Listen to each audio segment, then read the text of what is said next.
Hi, my name's Eva Story and welcome to Real Nurse Stories. My Real Nurse Stories podcast shares nurses' stories about all things nursing, giving other nurses an opportunity to learn from each other, support each other and to share the fantastic work that nurses do every day with the wider public. I aim to interview different nurses and allow them the opportunity to share their stories so that you and other listeners can take snippets away from those stories and apply them in the workplace. I'm a professional coach as well as a nurse, and I work with nurses to support them in maintaining a work-life balance and helping them with resilience both in their personal life and the professional life.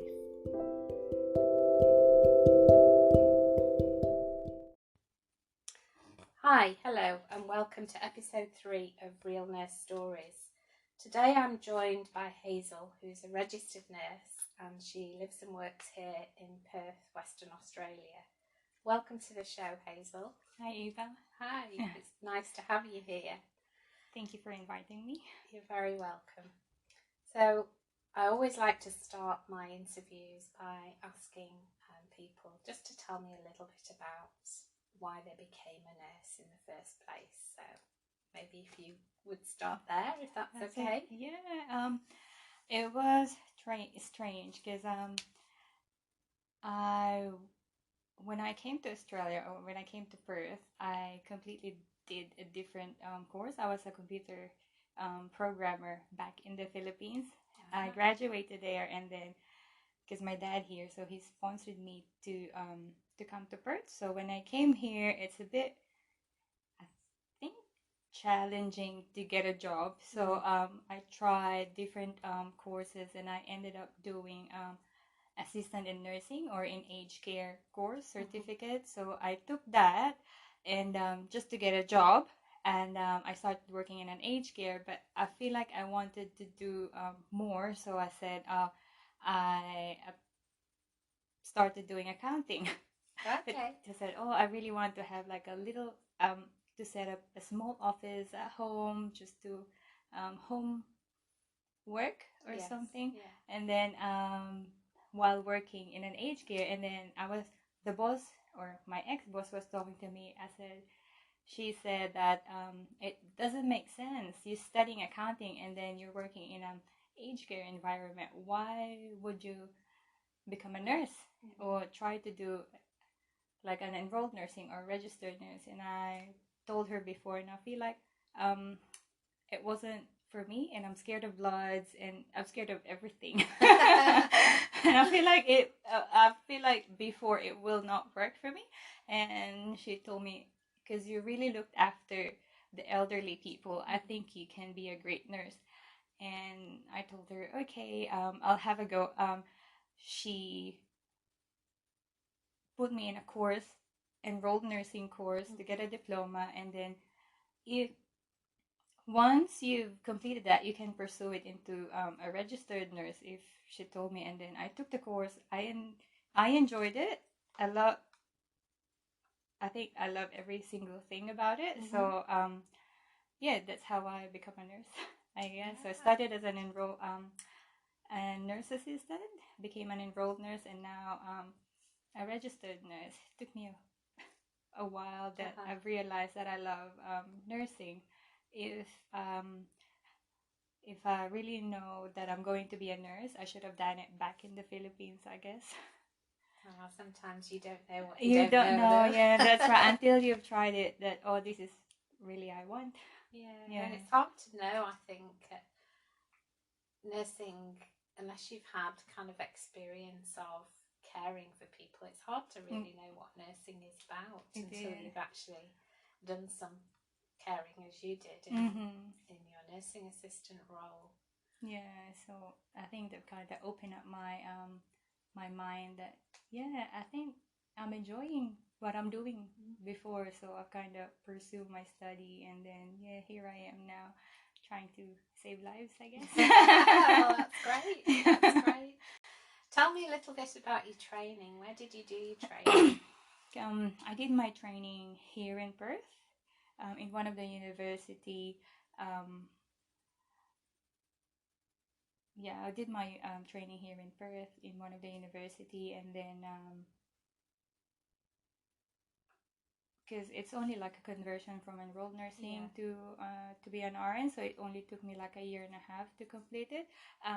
It's a bit tough, a year and a half for me, because I'm working and studying at the same time, but I got through it because I kind of enjoy what I'm doing. So yeah. So you worked full time? Yeah, I worked full time, study full time, like 3 or 4 units in one semester. So that's hard, isn't it? Yeah, it was hard back then. Yeah. Gosh, yeah, it's not easy. I can remember studying part-time and working full-time, and that was difficult, so I wasn't doing full-time studying. I think I was lucky because I don't have any kids at the moment, so I can still concentrate on my study and then work at the same time. Yeah. That's good. So you qualified as a registered nurse. Yep. And then where did you go to work once you'd qualified as a registered nurse? What specialty did you want to go into? When I did my last practical as my while doing my my undergrad course, I did it in an emergency A&E emergency department, and I totally enjoyed it. And I think one day I was telling to one of my classmates before, and I was like, oh, I really want to work in an emergency because it's very challenging. You don't know what's coming at the front door. You'll be the first line of, aside from ambulance that be on the first line, you'll be the one who's saving their lives as well. So it's like, I really want to enjoy this. I like challenges. I like critical thinking. So I said, this is the department that I would like to work in. So that's where that's where I went. Yeah, my last placement. So you did a placement. I did and then that. Well, that's good. And how long have you worked in emergency now? I think going 4 years since I graduated. Yeah, but before that I used to work in a casual position that kind of sent me everywhere, like in a maternity, pediatrics, surgical, medical, but I feel like my heart goes to emergency department. Because you see all sorts, really, different, coming through emergency. Yeah. I always think that working in emergency, you see kind of the social problems that we have in society because of the things that you deal with. Yeah, everything from having a person having a cardiac arrest or being a baby delivered. It's everything. And you never know. It's unpredictable, isn't it? It's unpredictable, really.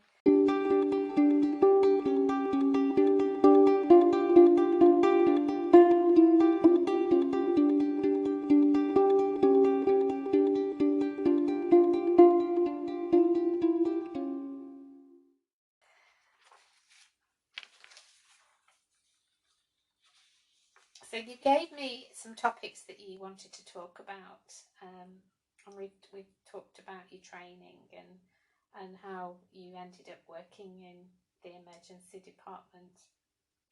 Is there any? Do you think you'll always be in the emergency department?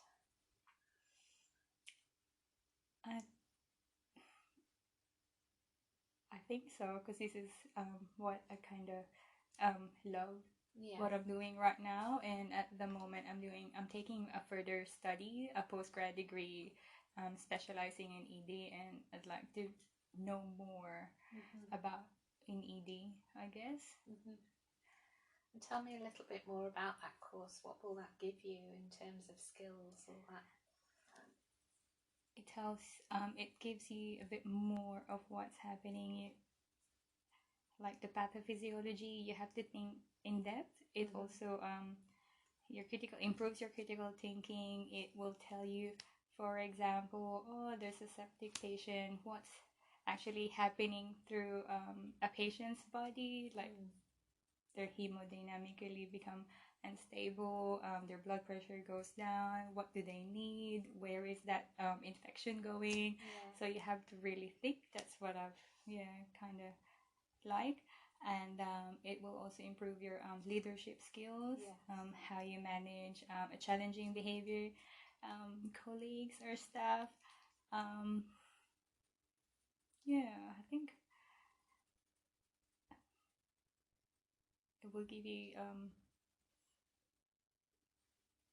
a specialty, like, because you know how in becoming a nurse is totally different. Like in a surgical, in an operating nurse is also different. So it gives you like a broad idea of what will happen in ED, or how to become a resus team while you're in a situation of saving life, for example. So it gives you an extra specialty qualification. So from a career perspective, you would be looking to take more of a leadership role and have people reporting to you. Was it team leader, maybe? A team leader, I guess. Yeah, maybe a team leader, because I don't want to take my bedside skills as well as a nurse. I can be, because I know being a leader, some people, they can be like a team leader, like a natural team leader, and then for some it will, like, it takes practice, or it takes years, it takes experience to become a leader. But of course one day I'd like to become a team leader and think this is what's happening in our department and all that. So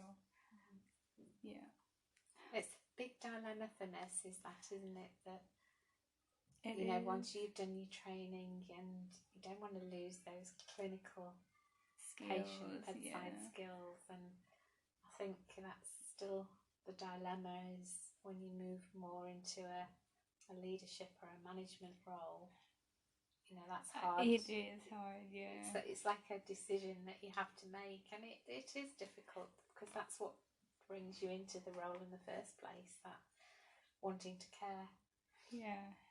Because I think that's what I kind of like nursing. I'd like to have that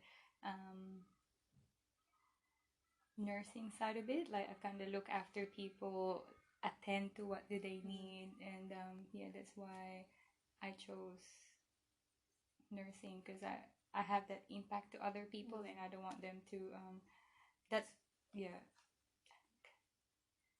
that's the rewarding that's part. the rewarding part. Tell me a little bit, Hazel, about the pressures of working in emergency, because emergency is, as you said earlier, you know, anything can come through the door, and it literally, life and death and birth, and you know, all sorts. You never know, and it's quite a pressured environment to work in. It is. How do you deal with that on a day-to-day basis? It's kind of hard, but the workplace that I'm working at the moment, every time we get those unexpected, for example, death or anything that can be traumatic, at the end of the day or at the end of the shift, we get to have that debriefing, which is actually good, and it will tell us what we could have done better, what happened. We gone through all the scenario of what happened, and that will feels us better, because it will actually, we can speak to on that day of what happened. And personally, what I do as well, sometimes, because Robert husband cannot really understand what's happening while I'm in the hospital, so I'll try to do a self-reflection, think about it, aside from a group one that we do at work, and I do a self-reflection. It makes my my feeling a little bit better, I guess, after I think of what happened. So yeah, just to unpick it yourself. Yeah, just unwind, and think like, what did I do wrong, or is there anything that I could have done better, or is there anything that I can change my practice, or how? Yeah, I feel like. And do you keep that as a written reflection, Hazel? Is that something? Yeah. Do you keep like a journal? A journal reflection, or like a diary that I can fall back onto, like, oh, this is what happened, and next time I'll probably do this. But we do it as a group, which is actually good. So you do the reflection as a group? As a group after the scenario, or after the traumatic event. Yeah. So that's a good way of counteracting some of that pressure and stress, isn't it? And great that you have a group. To do it. Yeah. And I feel like they're very supportive in that way. Yes. And I feel like it's a big support. So I couldn't ask for more. That's good. What about you and your personal self-care? Because a lot of nurses I speak with all struggle with that. They all say, as a nurse, you spend a lot of time caring for other people in work and sometimes outside of work. How do you balance that for yourself in terms of keeping yourself healthy and looking after you? I feel like it's more on self-discipline as well. What I normally do, if I'm stressed of anything, I run. That releases my my stress hormones, I guess. And then once I've run for like half an hour to an hour, I feel great, and I feel like it restarts my whole body again. So I'm ready, or I'm up for another challenge. Kind of thing. So sometimes I run, I go to the gym, I have coffee with my husband, and then And do you do that regularly? Is that a regular routine that you do those things? Yeah, it just helps me physically and mentally to recover from what happened. Well, that's great. I wish everybody I met could tell me that, because it's the one thing that people struggle with, I think, and to have that as a daily, it's routine. Hard. Yeah, it is hard sometimes. Yeah, so self-motivation, I think that will keep me going, at least as long as you have that on your mind, that because I know myself, if I'm getting stressed of something, I think, I feel like I need to go for a run, I need to release this, because otherwise it will just eat me. So that's what I do. It's very challenging. So it is. Working in ED is very challenging, but it's also, it's good that you have that insight and know that that's what you need to do when you're feeling that pressure and that stress, and that's what helps you balance that, and that's really important. It's almost having to make the time, isn't it? It is, time. On those times when you come back after a busy shift where there's been lots of trauma, and sometimes the last thing you probably feel like doing is going to the gym. I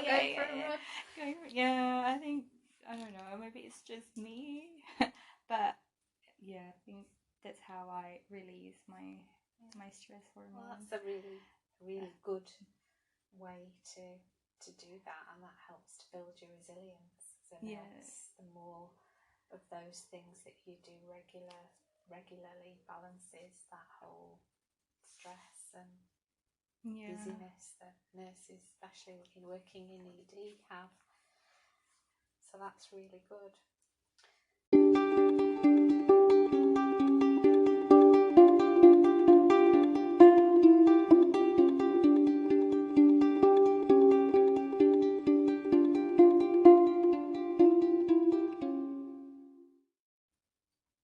What's the most difficult part of being a nurse, do you think?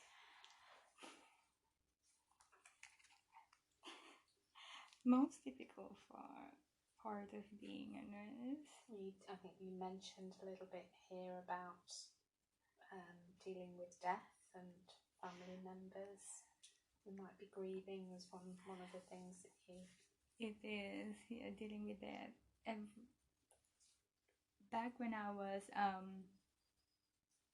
working in a nursing home, I used to see death all the time. I thought I've kind of used to it, but it's just you don't... It is unpredictable. Yeah. You just don't know when it will happen. Before, I don't know if it is right to say this, but sometimes people die because it's old age. Yes. But we kind of expect it. But Yes. in emergency, seeing young people died, Yes. it's very traumatic. And seeing parents cry, seeing family member cry, it also has an effect on us. So I think that's the most difficult, or that's a very challenging part of in a nurse side. So we also kind of cry with them as well as part of their grief. And of course, we offer social support, pastoral care for those family members. We kind of make sure that we comfort them. We kind of look after them because it's really hard, especially I think if you see someone died.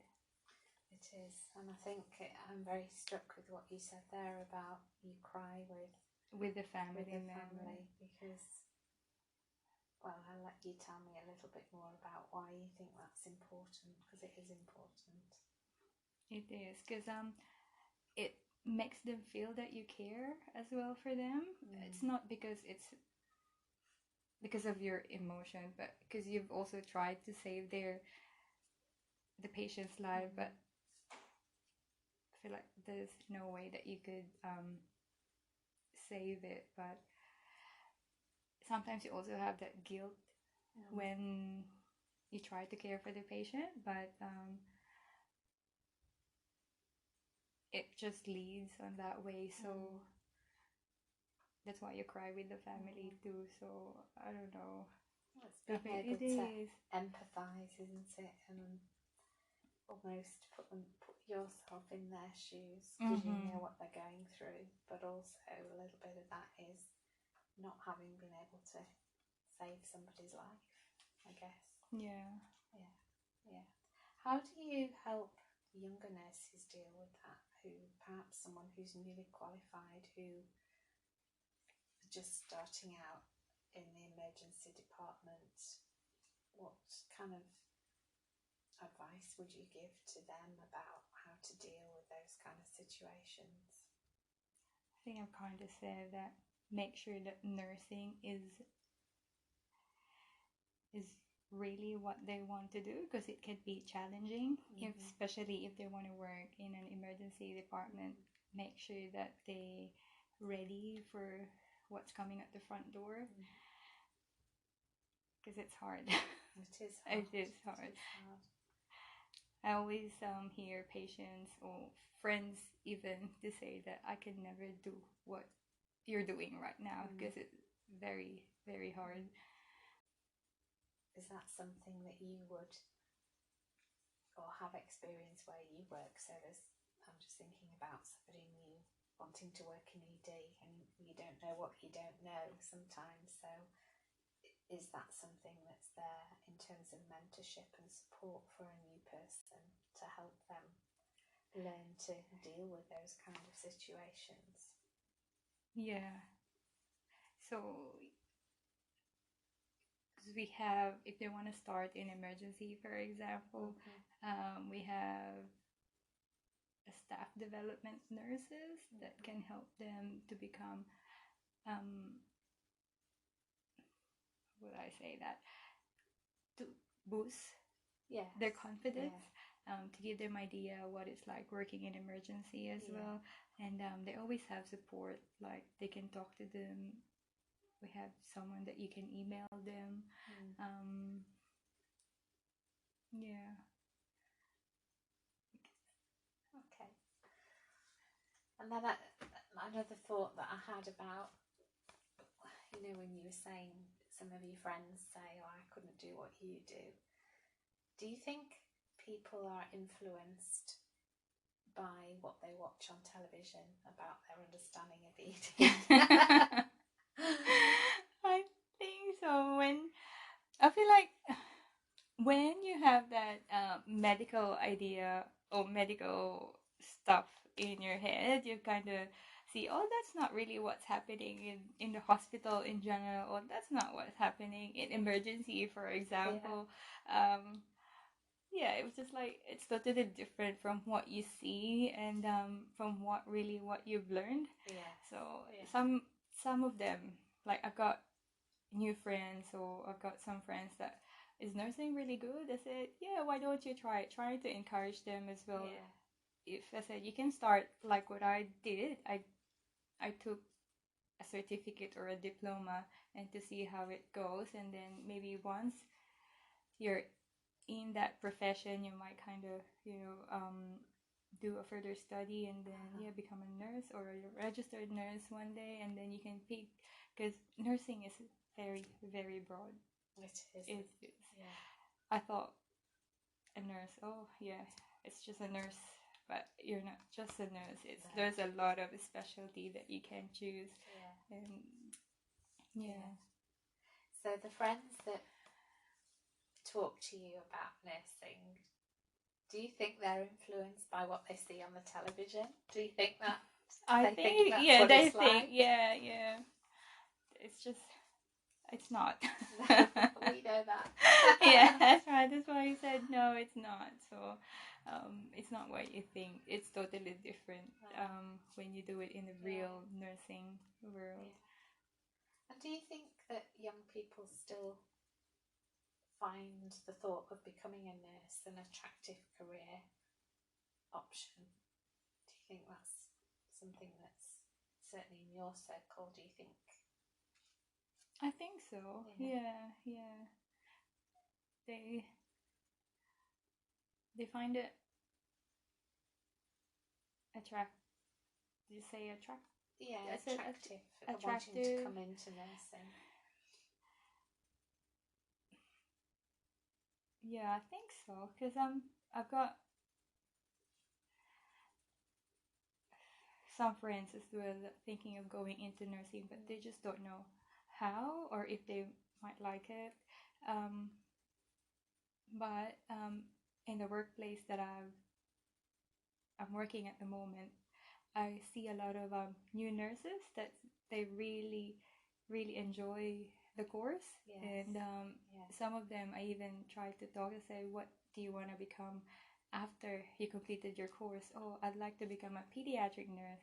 Oh, I kind of really enjoyed being here in ED, so I might apply for an ED position. Oh, I really want to work in a surgical. So that makes me feel like, oh, there's new nurses that's coming. This is great. Like, it is great. It is great because nursing is tough.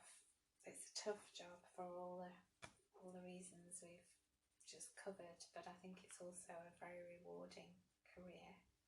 And as you rightly say, there's so many different aspects to nursing, and that's sometimes I think that's why I asked about the perceptions of people who watch, you know, the programs on the telly and think that's what it's all about, because there is so much more to it than that quite often the wider public doesn't always appreciate, you know. Yeah. So can you share with me a challenging time in your career as a nurse and what you learned as a result of that?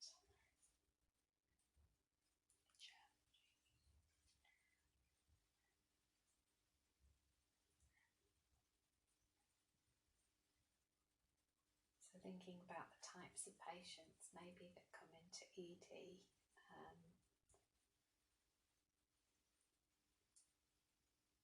The only thing that I can think of is when it is very challenging. For me, it is very challenging to look after mental health patient, because you don't know what's going into their mind. It's just so many.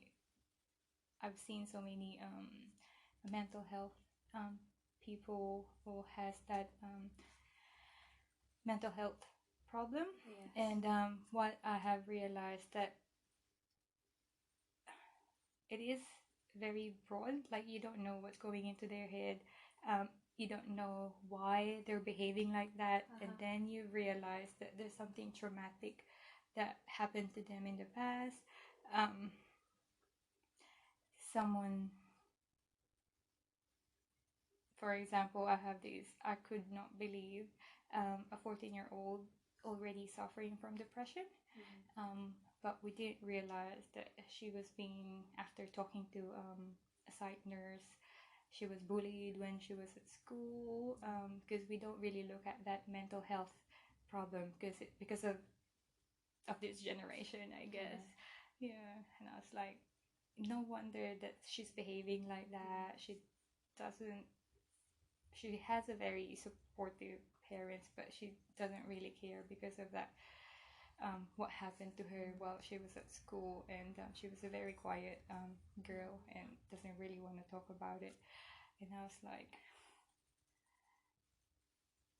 I feel like I want to talk to her, but I just don't know how to. So what I did, I spoke to the PLN, or like the psych liaison nurse, that if she could relay the message to me, or for me, for this young girl, because I know I can still look after her, but mentally it's different. So once I found out the story, and I feel like what I have learned from that situation, I feel like I need to do more research about how to look after a mental health patient, especially in the younger adolescents or young adults. For that, that's kind of hard. So an ED has its fair share of patients with mental health issues, coming in, don't they? That's something that's not uncommon. It is, yeah. And is something I think that general nurses struggle with because of this, the way that we're trained. So you train as a general nurse, and if you want to train as a mental health nurse, you have to specialise, and it's totally different. Totally different skills that you have. Yeah.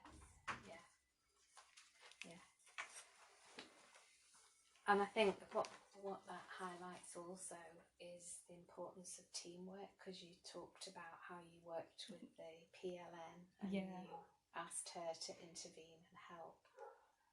And I guess that's another important factor when you work in the emergency department. There's lots of people in the team. It is. You have that someone that you can go to that specialize on that area, and then can relay, or you can intervene to what happened. Yeah.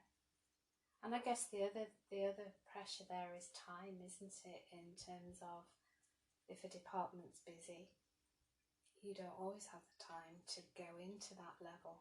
No, because it's very busy. Yeah. Time is one of the critical. And that's where your team is important in that regard, in terms of knowing who can do that bit when you can't, which you gave a really, really good example of that, and how you work as a team. Yeah.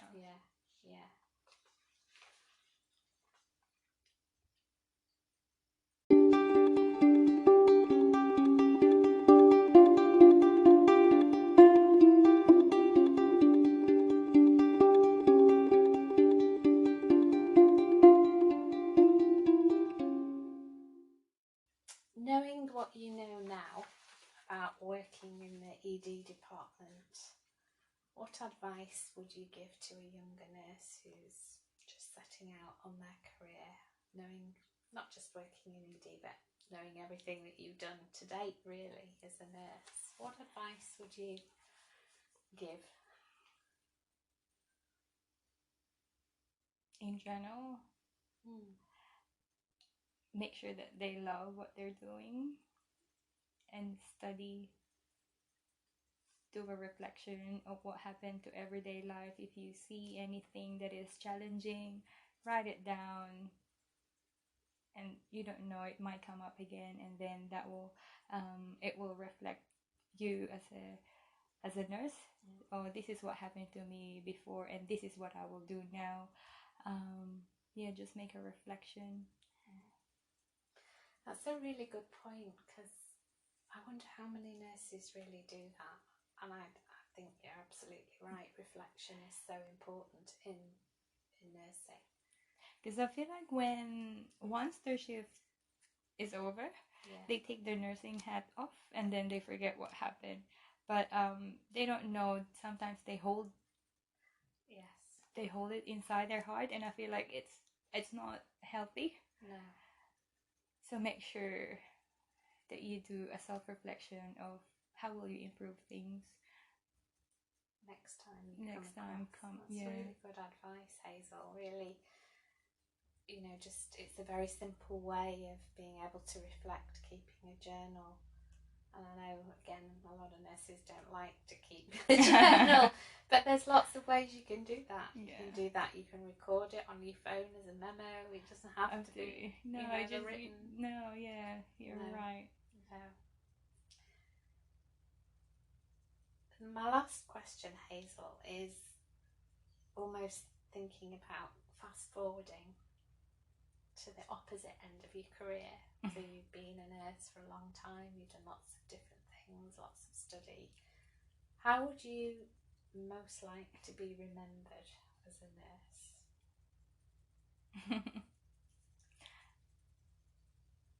I want to be remembered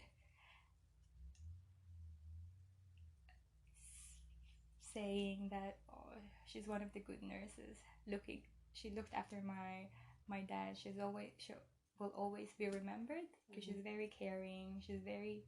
She shows empathy to the patients that she's cared for.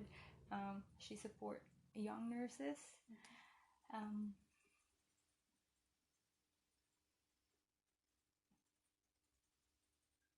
think caring is a big part of it, as long as you care, because sometimes when you've been nursing for such a long time, I think you kind of lose that bit. But for me, I always want to be remembered.